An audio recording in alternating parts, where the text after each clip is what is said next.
a heavy-hitting question, and I'm very interested to hear the answer, Lyle. The question is, does the Bible say that God punishes the children for the sins of their parents until the 4th generation? Yes. Wow. Okay. Well, thanks. That was really great. Thank you for coming. It's really great to have you here. You want to know some context to this one, right? Yeah. It's one of those passages that is often used by, I guess, opponents of Christianity to say, you serve a terrible God, a God of hatred and so forth. And the Bible is a large book. We need to remember the Bible is a large book. It was written over 1,400 years, 66 different books, 44 different authors. It has, most of them around about 1,100 pages long. And a lot of material in it. It would be strange if you had a book that was so diverse that did not have the odd, seemingly out of place passage. Let me read to you what the Bible says. This comes from Exodus 34, verse 6 and 7. The Bible says, the Lord, and this is God speaking, he's presenting himself. The Lord, a God merciful and gracious, slow to anger, and abounding in steadfast love and faithfulness, keeping steadfast love for the 1,000th generation, forgiving iniquity and transgression and sin, yet by no means clearing the guilty, but visiting the iniquity of the parents upon the children unto the children's children to the 3rd and 4th generation. And so there you have it. Visiting the iniquity or punishing the iniquity of the parents upon the children up to the 4th generation. What on earth is the Bible talking about here? And how do you deal with an out of place Bible passage, particularly when you are looking at a book that has very, very clear evidence of supernatural authorship and inspiration? You've got a couple of options that you can choose. One is that you can just chuck the whole book out together without even looking any further. The other is that you can say, well, obviously God is not a God of love, he's a God of hate and vengeance. Or alternatively, you can maybe dig a little bit deeper. And by digging a little bit deeper, you're going to find out some things that the Bible says very, very emphatically. I'm going to read this from Ezekiel chapter 18 and verse 20, and this is a principle that runs throughout the Bible. So we need to be aware of this. This is the Bible as a whole teaches this. The soul who sins will die. The son will not bear the iniquity of the father, the guilt of the father, nor the father bear the guilt of the son. The righteousness of the righteous shall be upon himself, and the wickedness upon the wicked, the wickedness of the wicked shall be upon himself.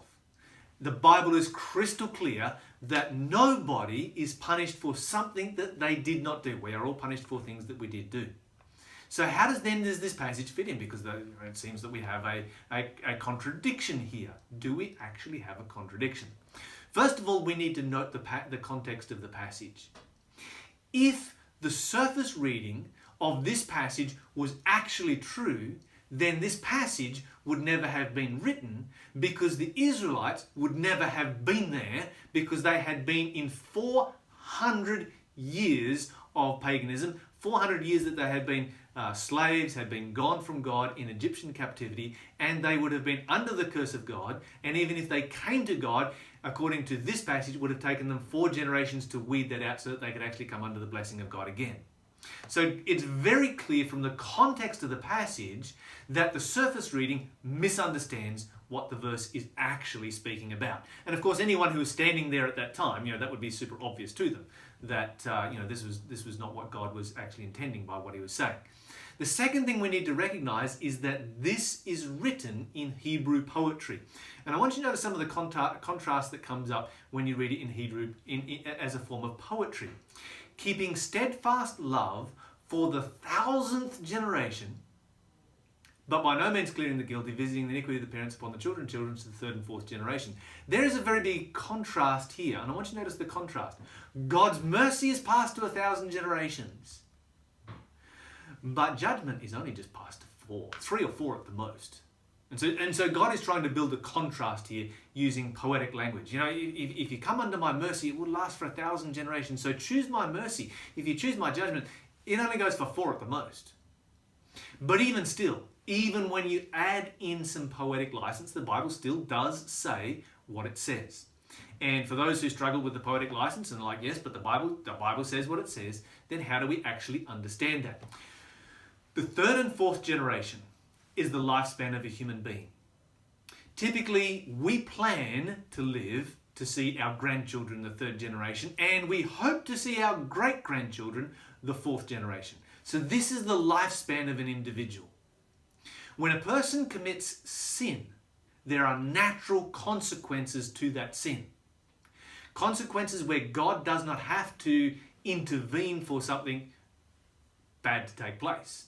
They're just natural consequences and they naturally happen. Those consequences are often described in the Bible as being judgments from God, even though God didn't do anything, he just refrained from doing something. Those consequences for sin will often pass down through 4 generations, because if I sin, it affects my children, it affects their children, it affects my grandchildren, each one to a lesser extent, but my sin will affect down through 4 generations. We can look at, probably if we look at our own families, we can see many evidences of how this has actually taken place. There is an appeal here, an appeal between, first of all, the guiltless that receive mercy for 1,000 generations versus the guilty who receive judgment, and the appeal is, come to mercy to receive mercy that will last for 1,000 generations. And then, of course, the Bible emphatically states, as we mentioned earlier, that nobody is punished for something they did not do. If the children are being punished, then we have, clearly there is guilt here involved as well. And the Bible says all have sinned and come short of the glory of God. There's a short version to a longer answer. Thank you so much, Lyle. That was really interesting. If you have a question, you can obviously get it answered here. We love having your questions come through. Give us a call, 1-800-FAITH-FM, 1-800-324-843. You can text your questions, 0491 064 669, or through any of our social media platforms. Of course, if you would like to remain anonymous, that is perfectly fine. Thank you, Lyle, and stay tuned. We're coming up with a free giveaway after the next song break.